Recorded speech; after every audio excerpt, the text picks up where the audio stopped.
Zimbabwe, where the politics are spicier than our beloved Sadza Nyama and the drama never disappoints. With Mnangagwa conveniently out of the country doing his best impression of a statesman in Tanzania, his dear deputy and longtime frenemy, Vice President Constantino Chiwenga, finds himself in the pilot's seat. But the million-dollar question is, what will he do with this rare opportunity? Will he finally unleash Operation Restore Legacy 2.0 and clean up the mess he once helped create? Will he wait for Mnangagwa to return and act later, or will he do what ZANU-PF politicians do best? Absolutely nothing, while Zimbabweans suffer. Let's dive into the possibilities, shall we? And of course, let's not forget the explosive press conferences from Geza, which have added even more fuel to an already blazing political fire. Scenario 1. Operation Restore Legacy 2.0, the coup sequel no one saw coming. Chiwenga, feeling nostalgic about his 2017 glory days, decides the time has come for another military-assisted transition. The script is already written. Just dust off the old speeches, swap out Mugabe's name for Mnangagwa's, and roll out the tanks again. The familiar phrase, "we are only targeting criminals around the president," makes a grand comeback. But wait, who are the criminals this time? Because let's be real, the biggest criminal is the president himself. Awkward. So does Chiwenga have the guts to do it? Well, it depends. If the army is still loyal to him, he might just pull it off. He could move swiftly, declare a state of emergency, and place Mnangagwa under protective custody, just like he did with Mugabe. Perhaps he even calls Mnangagwa's biggest rivals, those who have been sidelined by the Lacoste faction, and forms a new dispensation 2.0. The international community watches, shakes their heads, and prepares another round of meaningless statements, while Zimbabweans, hopeful for change, get tricked yet again. But here's the catch. Chiwenga is no longer the iron-fisted general he once was. His health is shaky, his allies are fewer, and Mnangagwa has worked hard to neutralize the military's influence in politics. So, while this scenario is fun to imagine, the reality is that Chiwenga might not have the firepower, literally and figuratively, to pull off another coup. Scenario 2. The waiting game, crocodile versus crocodile. Chiwenga, ever the cautious schemer, knows better than to make a move too soon. He lets Mnangagwa return, watches how things unfold, and quietly strengthens his base. Maybe he leaks intelligence here and there to destabilize Mnangagwa's inner circle. Maybe he allies with some disillusioned ZANU-PF heavyweights who feel neglected by the current regime. Or maybe he waits for Mnangagwa to make a blunder big enough to warrant action.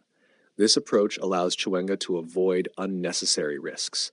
After all, the last thing he wants is to launch a failed coup and end up like Sibusiso Moyo, gone too soon. By waiting, he keeps his options open. If Mnangagwa weakens, he pounces. If Mnangagwa strengthens, he plays along and bides his time. In the meantime, he enjoys his temporary stint as acting president, perhaps making a few symbolic decisions just to remind people he exists. Maybe he signs a contract or two, reshuffles some minor officials, or makes a speech about unity and development that no one takes seriously. Business as usual. Scenario 3, business as usual. The silence of the generals. Let's be honest, the most likely outcome is that Chiwenga does absolutely nothing. He enjoys the perks of acting president, signs a few routine documents, and waits for Mnangagwa to return so they can continue their usual dance of fake smiles and backstabbing. The economy keeps crumbling, corruption flourishes, and the suffering of Zimbabweans remains a background noise that no one in power cares about. ZANU-PF has mastered the art of survival without governance. The ruling elite is too busy fighting over who gets to loot what, while the rest of the country watches in disbelief.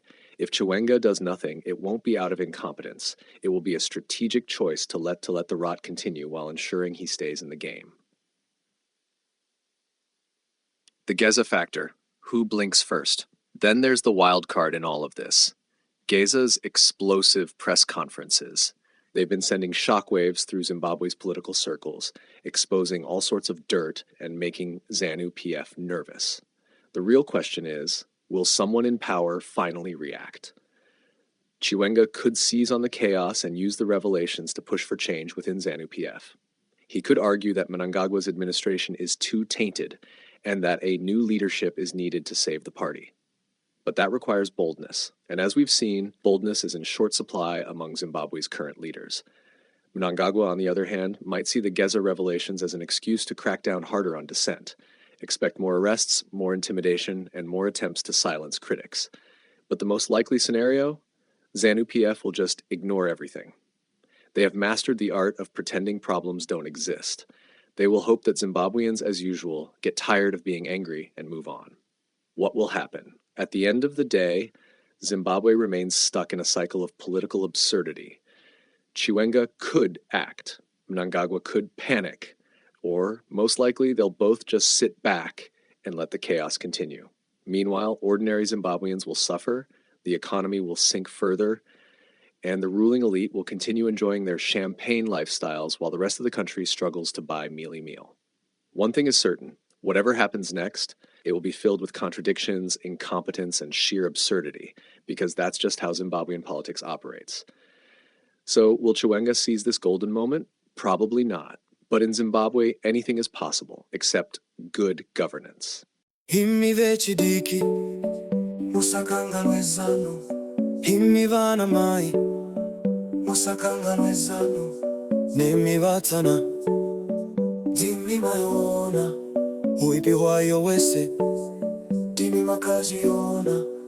Tikatarisa kugwanda kune makuva ezano, tikatarisa nkai kune mipitsi ezano, tarisa kucholocho masamba kangofanana, vana veZimbabwe vakaurawa nezano. Zanu yaora tizirai kumakomo, zanu yaora rasirai kumadobo, zanu yaora yave chidembo, zanu yaora hamonie. Nkomo akataura mucharumani chokuchera, zobo akataura zanu yabanduka, tekerendo kubuda auna zanu yaora, chwangira yakataura zanu yaora.